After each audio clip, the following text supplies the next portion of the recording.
আজকে আমার আলোচনার বিষয় মাত্র 7 দিনে মহিলাদের ঢিলা যোনি টাইট করার ঘরোয়া পদ্ধতি। দেশের এবং প্রবাসের ভাই বোনদের প্রতি সালাম। আসসালামু আলাইকুম। আমি প্রভাষক রিক্তা পারভিন, হোমিওপ্যাথি এবং আয়ুর্বেদিক চিকিৎসক, চেম্বার সেবা হোমিও কমপ্লেক্স অ্যান্ড সেবা ডিজিটাল ল্যাব, উপজেলা মডেল মসজিদের পূর্ব পাশে, শিমুলিয়া, মাগুরা। আসলে মহিলাদের জন্য খুব সেন্সিটিভ একটা জায়গা, আহ, আহ, যার উপর নির্ভর করে স্বামী স্ত্রীর মধুর একটা সম্পর্ক। তো অনেক সময় দেখা যায় যে অনেক অবিবাহিত মেয়ে বিয়ে হবে ঠিক তার আগ মুহূর্তে 2-1 মাস আগে আমাদের সঙ্গে যোগাযোগ করে থাকে, বিশেষ করে আমার সঙ্গে যোগাযোগ করে যে ম্যাম আমার জনিটা নিজের কাছে নিজের লুজ মনে হয়, এখন আমার বিয়ে, আমি কি করতে পারি। তো খুব দ্রুত একটা সমাধান প্রয়োজন। আবার অনেক প্রবাসী পুরুষের স্ত্রীও একই কথা বলে থাকে যে আমার হাজব্যান্ড বা আমার স্বামী প্রবাস থেকে দেশে আসছে, তো এর আগে আমার জনিটা টাইট করতে হবে, লুজ হয়ে গেছে। এই যে যাদের বিয়ে হয়নি তাদের কিন্তু বিভিন্ন কারণে জনি লুজ হতে পারে বা লুজ মনে হয়। প্রথমত একটু বয়স করে বিয়ে হলে, আবার দেখা যায় যারা একটু হেলদি মানে স্বাস্থ্য বেশি হয়ে থাকে, আবার অনেক সময় স্কুল কলেজে পড়ালেখা করার সময় দেখা যায় যে তারা খেলাধুলোর সঙ্গে সংযুক্ত থাকে, দৌড় ঝাঁপ লাফ, সাইকেল চালানো ইত্যাদি করে থাকে। এসব করলে কিন্তু জনিটা অনেক সময় লুজ হয়ে যায়। জনি লুজ অর্থাৎ যে সবাই বলে থাকে সতীচ্ছেদ পর্দা।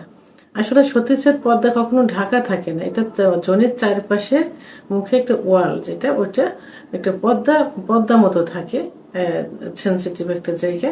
তো দেখা যায় যে অনেক সময় এটা এই যে বেশি দৌড়ঝাঁপ লাভ করার কারণে লুজ হতে পারে। এটা কিন্তু রাবারের মতো, জনিটা কিন্তু রাবারের মতো। একটা রাবার যেমন টানলে বড় হয়, আবার ছেড়ে দিলে জায়গায় চলে আসে, কিন্তু রাবারটা যদি অতিরিক্ত ব্যবহার করা যায় একটা সময় কিন্তু পোড়ান হয়ে লুজ হয়ে যায়। তো জনিটাও ঠিক সেই একই রকম। তো অবিবাহিত মেয়েদের এই কারণে এই সমস্যা হতে পারে। আর যারা প্রবাসে থাকে, প্রবাসী যে বউ, তাদের দেখা যায় যে তাদের বিয়ে করার পরে 2-1 মাস তো কাছে থাকে, তারপরে তো বাইরে যায় নিয়মিত 3-4 বার কি 2-3 বার সহবাস হয়। তো জায়গাটা কিন্তু তখন ব্যবহার হলো, লুজ হলো। এরপরে মহিলাদের যে সাদা লিউকোরিয়া যায়, লিউকোরিয়া যাওয়ার কারণে জায়গাটা সবসময় ভিজা ভিজা থাকে। তারপরে এদের বাচ্চা হলে ও জায়গাটা লুজ হয়ে যায়। আবার স্বামী স্ত্রী যখন ফোন আলাপ করে তখন অনেক সময় কিন্তু হস্তমৈথুন করে থাকে, স্বামীও করে এপারে স্ত্রীও করে। তা বিভিন্ন কারণে জায়গাটা লুজ হয়ে যায়। তো এরা আসলে স্বামীকে বোঝাতে পারে না, ভয়ে তখন ট্রিটমেন্ট নিতে চায়, চিকিৎসা নিতে চায়, যাতে স্বামী কোনো মন্তব্য না করে। এটা অবিবাহিত বিবাহিত দুজনরাই আসে।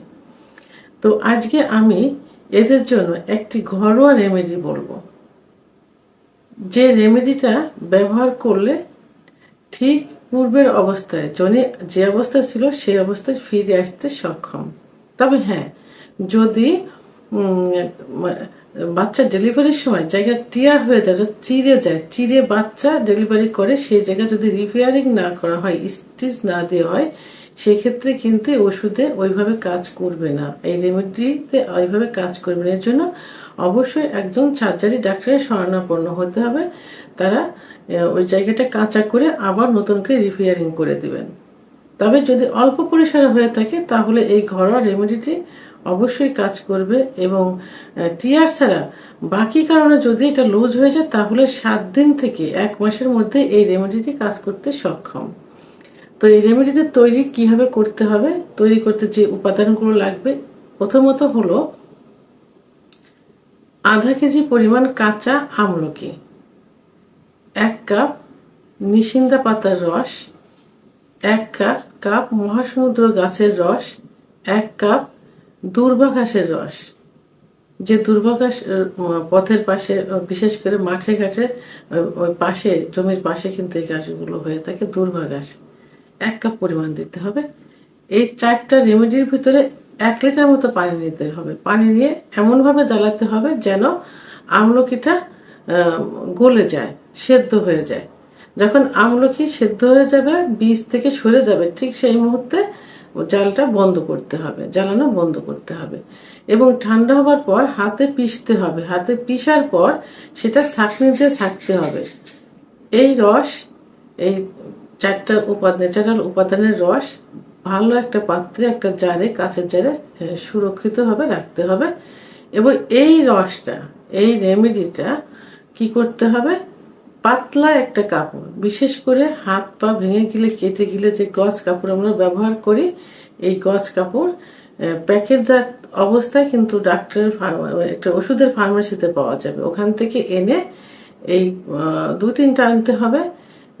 সুপারির মতো পুটলি করতে হবে, পুটলি করে এবং একটা কাপড়, প্রথমে কাপড়ে এই রস নিয়ে সকালে এবং রাত্রে যোনির চারপাশে সুন্দর করে ম্যাসেজ করতে হবে, লাগাতে হবে এবং আলতোভাবে ম্যাসেজ করতে হবে, যোনির ভিতরে আসতে হবে, ম্যাসেজ করতে হবে এবং পরবর্তীতে ছোট্ট পুটলি করে যোনি পথের একটু ভিতরে, হালকা ভিতরে প্রবেশ করিয়ে 2 পা চেপে 10 থেকে 15 মিনিট বসে থাকতে হবে প্রতিদিন সকালে এবং রাত্রে। এভাবে টানা 1 থেকে 1.5 মাস যদি এই রেমেডিটা ব্যবহার করা যায়, তাহলে অবশ্যই যোনি আগের অবস্থায় ফিরে আসবে, অর্থাৎ টাইট হয়ে যাবে। আমার ভিডিওটি সম্পর্কে যদি কোনো মতামত থেকে থাকে অবশ্যই কমেন্টসের মাধ্যমে জানাবেন।